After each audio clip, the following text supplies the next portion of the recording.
Welcome back to another HFY narration. Today we'll be reading Humans Are a Myth, made by u/firefighter_raven. Thanks for the writer's permission. The link for the story is in the description, and I hope you'll enjoy.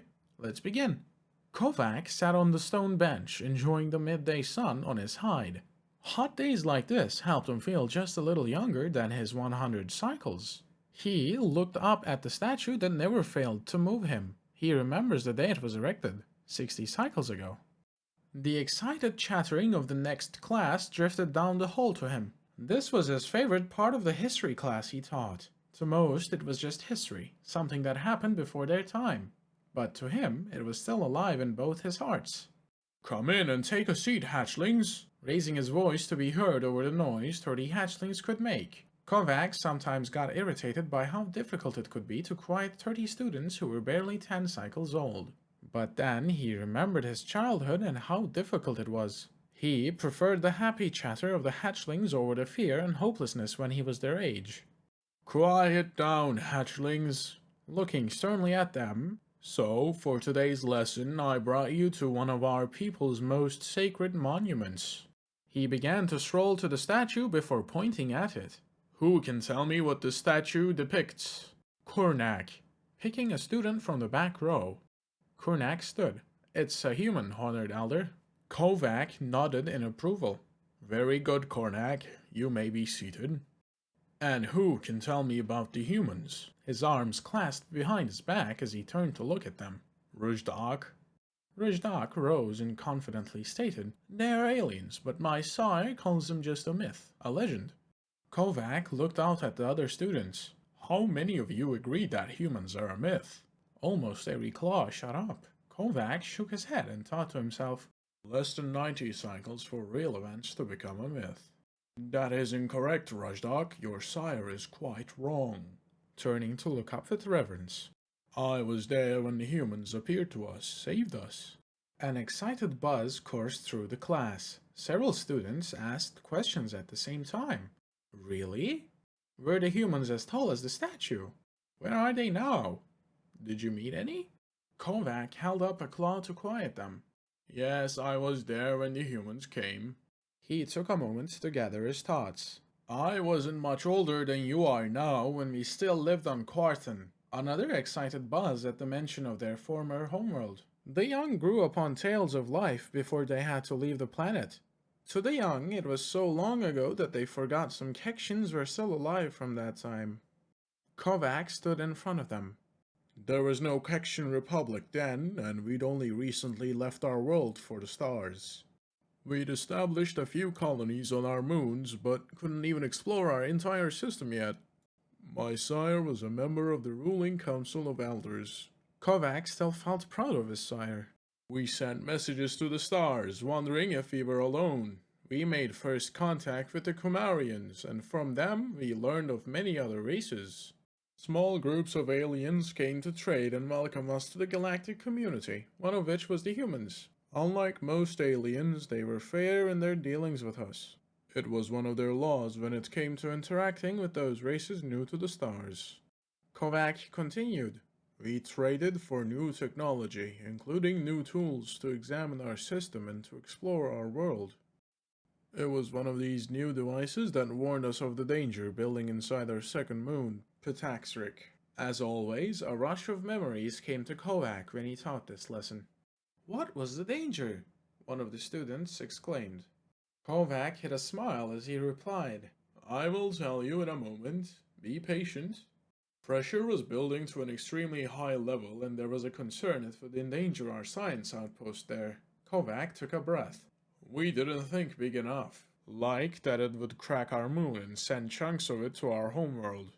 Our scientists just studied the changes where things changed once they saw the fault lines beginning to widen, and then the moonquakes became more frequent, more intense. They sent messages to scientists of various races, and they warned us it was just a matter of subcycles before it cracked wide open. And then they told us it would most likely destroy our planet when the huge chunks hit the surface. Our other moon couldn't sustain life. It was just another outpost," Kovac said. Kovac remembered the looks on the faces of the adults, the hushed whispers and discussions about what to do. We were still new to space and had very few ships capable of leaving our system. We needed help if we were to survive. Messages were sent to all the races we'd met. He still remembers his sire's anger. But they either ignored us or offered to sell or rent their ship for an exorbitant amount. A few offered us shelter, but in return, we'd be like slaves for them. Kovac still loathed the Kisinthi for that so-called offer. We'd just about given up on help from other races and made plans to get as many out as possible. Kovac enjoyed how engrossed the students were in his tale. We had no idea that someone answered our call, but the humans did. A massive fleet arrived, thousands of ships of all sizes, warships, transport, luxury liners, cargo haulers, and shuttles by the hundreds to move us from the planet to the ships. The humans apologized for taking so long to get there. My sire calculated how long it took to travel from Carton to the humans' home system. They had left less than a rotation after they got our message. Looking at his students' faces, he remembered having the same look of astonishment.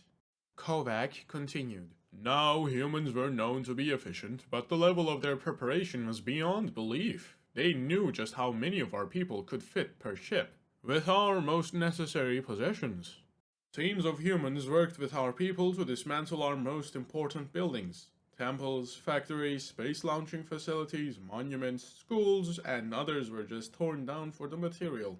Samples of native flora and as much fauna as they could safely catch were taken aboard explorer ships set up to do just that. Surprisingly, they managed to get samples of almost all flora and large numbers of wild fauna. All the wild animals you see in the parks and in the wild are from our home planet. It still left Kovac in awe at just how much they did in such a short time. They'd even completely evacuated and removed our outposts on both moons, and extracted large amounts of resources for our use in rebuilding. Kovac smiled as he teased the students. Remember that when you complain it takes too long to clean your dens. Kovac carried on with the tale. They did this without stopping for 10 rotations. They took us to a planet they'd been terraforming for their use, but hadn't occupied yet. We got another surprise when we landed and found another large group of humans had been putting up temporary shelters for us. Holes have been dug to transfer the water from our planet, to save on the time it can take to have enough for all of us and our animals, until the moisture processors can supply enough to create all the lakes and some of the rivers you see now. With this world being much closer to Corton, they were able to make multiple trips back and forth. All of our people, except the ones that stayed to help, were transferred here in less than 8 rotations on Corton. That would be 6 rotations here. My sire was one of the volunteers and told me they worked until almost the last minute before it happened. Kovac vividly remembers the sorrow in his sire's voice as he described the death of our world. I was with my sire when the Council of Elders met with the humans that had been in charge of the evacuation, Kovac continued. The elders asked how they should repay the humans for their help, and one of them made a joke. He said it was traditional to repay someone with pizza and beer when they help you move. We were confused, but all the humans laughed at that. Kovac followed up by explaining it was a joke. They asked for nothing but our friendship and to not be like the races that refused or tried to take advantage of us. Humans stayed 2 cycles to help us get our civilization in order again. Cities were built, flora planted, and then wild fauna released, Kovac said. They even helped us establish and build a fleet of our ships, not just military, but civilian and exploration vessels. Our warships are only slightly modified from the designs the humans gave us. Humans are real, and we owe them a great debt. The students began talking excitedly about the lesson before one student raised a claw. Yes, Hayatok?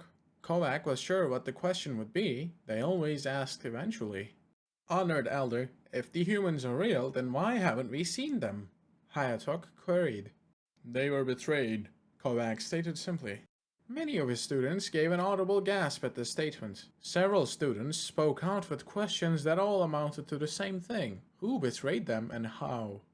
That will be fully explained at a later date, but to summarize, Kovac took a sip from the container of water, where he kept it on his belt. 29 cycles after we arrived on this world, a new race entered our galaxy.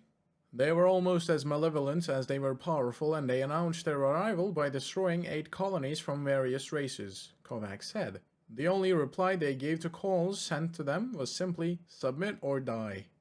But that was a lie. Kovac took another sip. He always needed fluids by the end of the lessons. From all the talking, he continued, a Barthian colony surrendered to them and they still destroyed it. They enslaved some of the people, but they exterminated others in horrific manners. An object lesson, they said. The humans were furious. The Barthians were a peaceful people and not very numerous, Kovac said. I asked one why they reacted that way, and he replied, we don't like bullies, especially when they target our friends. So, the humans called for war against the new race. We didn't know their name. Kovac shook his head in disgust. The Great Council argued over it. Some assumed they would only attack the lesser races and leave them alone. Others agreed, but would only protect their space.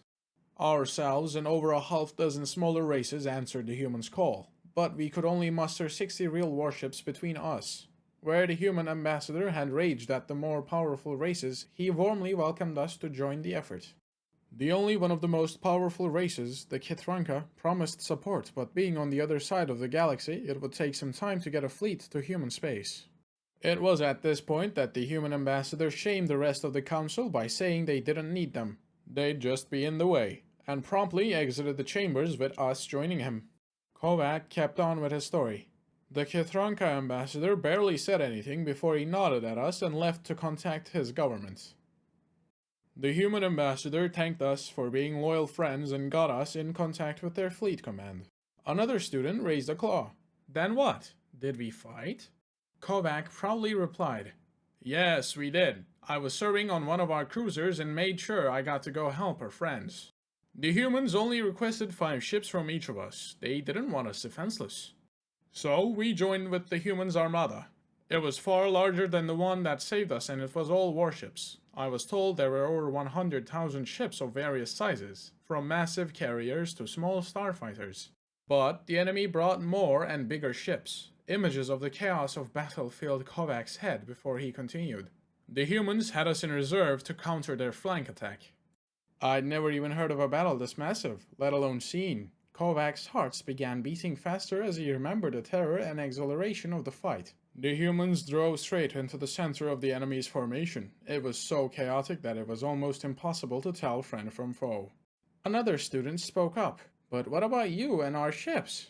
Kovac continued. We did as asked, and attacked any ship that got around the flanks, mostly fighters and destroyers, but we did have to gang up on a large cruiser too. And after 3/4 of our rotation, the battle was over. Kovac looked at each student.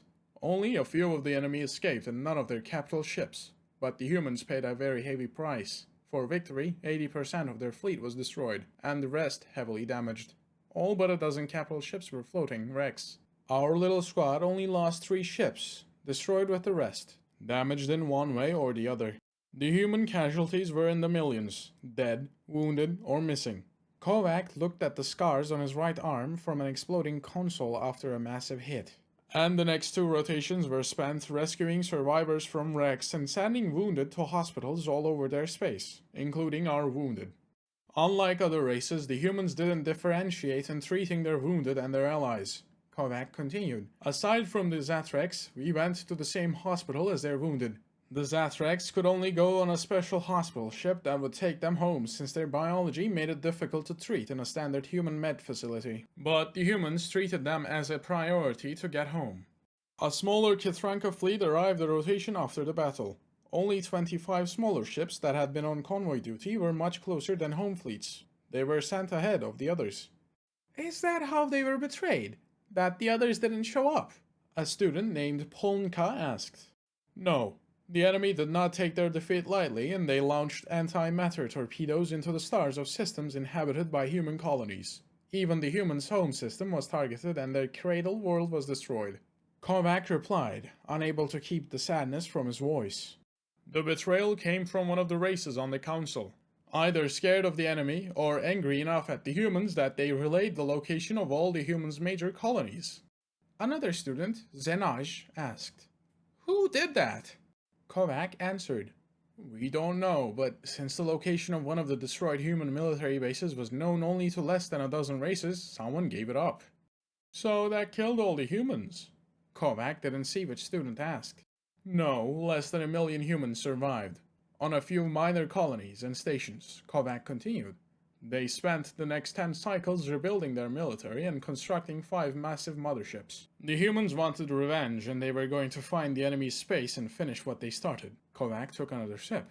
And so, all but a few humans left this galaxy to take war to the enemy. The ones that stayed all died eventually, so we built the statue to remember them and their friendship with us.